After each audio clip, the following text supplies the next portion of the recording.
محبوب کائنات صلی اللہ علیہ وسلم سے اپنی محبت اور عقیدت کا اظہار کریں، خود بھی درود شریف پڑھیں اور دوسروں کو بھی پڑھنے کی ترغیب دیں۔ جزاکم اللہ خیرا۔ اللہم صلی علی محمد بعدد کل داء و دواء وبارک وسلم۔ بسم اللہ الرحمن الرحیم۔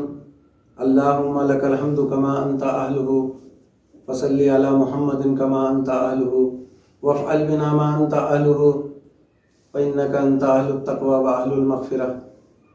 اللہم صلی علی محمد کما تحب وترضی لہ۔ السلام علیکم ورحمۃ اللہ وبرکاتہ۔ عزیزان محترم، یہ ہومیوپیتھک کے حوالے سے ہماری ابتدائی گفتگو ہے۔ آج ہم اس حوالے سے یہ جاننے کی کوشش کریں گے کہ ہومیوپیتھک کے حوالے سے جو ایک تاثر پایا جاتا ہے، عام لوگوں کو کہتے ہوئے سنا ہے کہ بھئی اس دوا میں، یہ دوا اگر فائدہ نہیں کرتی تو نقصان بھی نہیں کرتی۔ تو یہ بڑا عجیب اور مضحک کا خیز بیان ہے کہ فائدہ نہیں کرتی تو نقصان بھی نہیں کرتی۔ پہلی بات تو یہ کہ یہ کس نے کہہ دیا کہ فائدہ نہیں کرتی؟ یقیناً کرتی ہے۔ دوا اسی وقت فائدہ کرتی ہے جب اللہ تعالیٰ کا حکم اسے ملتا ہے۔ رہا نقصان کا معاملہ، تو پہلے ہم اطمینان یہ کر لیں کہ جو ہم کھا رہے ہیں یعنی ہومیوپیتھک دوا، کیا وہ دوا ہے؟ اگر دوا ہے تو پھر یہ بھی یقین کر لیجئے کہ وہ جسم میں جانے کے بعد کام بھی کرے گی۔ جب ہمیں یہ یقین ہو گیا کہ یہ دوا ہے اور یہ بھی ہمارا یقین ہے کہ وہ جسم میں جانے کے بعد کام کرے گی، تو پھر یہ طے کر لینا کہ یہ فائدہ کرتی ہے نقصان نہیں کرتی، یا فائدہ کرے گی نقصان نہیں کرے گی، یہ بالکل بے معنی بات ہے۔ گویا ہمیں اس طرح سے سمجھنا چاہیے کہ فرض کیجئے ایک شخص کو بخار ہے اور وہ ہومیوپیتھک دوا استعمال کرتا ہے۔ دو ہی شکل ہوں گی، یا تو اس کا بخار اتر جائے گا یا بخار نہیں اترے گا۔ اگر بخار اتر گیا تو ہمارا خیال یہ ہے کہ دوا نے کام کیا اور یقیناً آپ خوش ہوں گے۔ لیکن اگر بالفرض بخار نہیں اترا تو کیا اس کا یہ مطلب ہوگا کہ دوا نے کام نہیں کیا؟ یعنی فائدہ نہیں کیا تو نقصان بھی نہیں کیا؟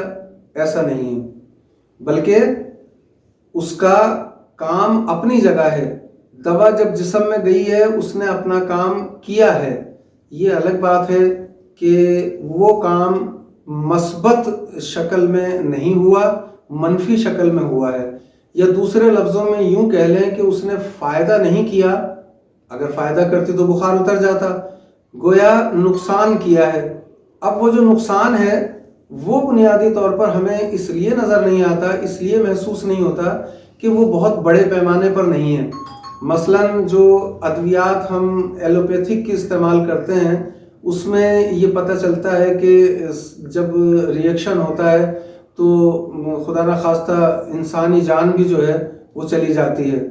تو اس طرح کا خطرناک رد عمل تو ہمیں ہومیوپیتھک ادویات میں نہیں ملتا، لیکن یہ ضرور ہے کہ وہ جو دوا ہم نے استعمال کی ہے اس نے اپنا کام جسم میں جا کر کیا ہے۔ فرض کیجئے کہ آپ نے معالج سے بخار کے لیے 2 دن کی دوا لی، اور جب 2 دن کے بعد معالج کے پاس گئے اور آپ نے کہا کہ ڈاکٹر صاحب اس دوا سے کوئی فائدہ نہیں ہوا، 2 دن پہلے جو حالت تھی وہی آج بھی ہے، تو معالج اب آپ کی دوا میں جو تبدیلی کرے گا وہ دوا نہ صرف یہ کہ آپ کے لیے شفا یابی کا ذریعہ ہے، بلکہ اس سے جو تھوڑے بہت منفی اثرات آپ کے جسم پر ہوئے ہیں وہ بھی دور ہو جائیں گے۔ گویا یوں کہیے کہ اس دوا کے حوالے سے آپ کا معالج زیادہ بہتر جانتا ہے، اور اگر آپ تھوڑی سی کوشش کریں، اس کے بارے میں اپنا مطالعہ بڑھائیں اور تحقیقی طبیعت کو جو ہے وہ کام میں لائیں، تو یقیناً آپ خود بھی جو ہے وہ اپنے علاج کے لیے کوشش کر سکتے ہیں۔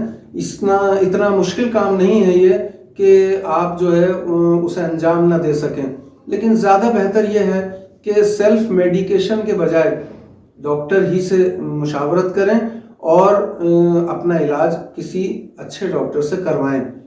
ہومیوپیتھک کے حوالے سے میں یہ کہوں گا کہ سیلف میڈیکیشن ایلوپیتھک یا آیورویدک ہی میں خطرناک نہیں ہے، بلکہ ہومیوپیتھک میں بھی نقصان دہ ہو سکتی ہیں، کیونکہ جو علامات اور کیفیات معالج کے سامنے مریض بیان کرتا ہے، معالج اپنے مریض کے لیے اسی حساب سے دوا کا انتخاب کرتا ہے۔ جب مریض ذرا سی تبدیلی محسوس کرتا ہے اپنی کیفیات اور علامات میں اور ڈاکٹر سے دوبارہ رابطے میں آتا ہے تو ڈاکٹر تبدیلی بھی انہی کیفیات اور علامات کی روشنی میں کرتا ہے۔ تو یہ ضرور ہے کہ یہ دوائیں بہت زیادہ مہنگی نہیں ہیں بلکہ بہت سستی ہیں اور عام آدمی کی پہنچ میں ہیں۔ بس بات صرف اتنی سی ہے کہ ہمارے معالج دوست اگر قائد اعظم دوست نہ بن جائیں تو یقیناً غریب سے غریب شخص بھی اپنا بہترین علاج ہومیوپیتھک کے ذریعے کروا سکتا ہے۔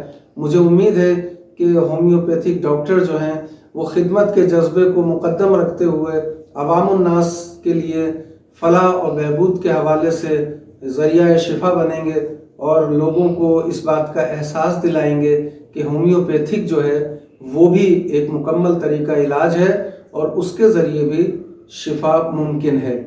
یقیناً آپ کا تعاون جو ہے وہ معالج کے ساتھ جس قدر زیادہ ہوگا آپ کی شفا یابی کے امکانات بھی اسی قدر بڑھ جائیں گے۔ اللہ تعالی ہم سب کا حامی و ناصر ہو۔ سلامت، عافیت اور توفیق صدا آپ کی رفیق ہو۔ والسلام علیکم ورحمۃ اللہ وبرکاتہ۔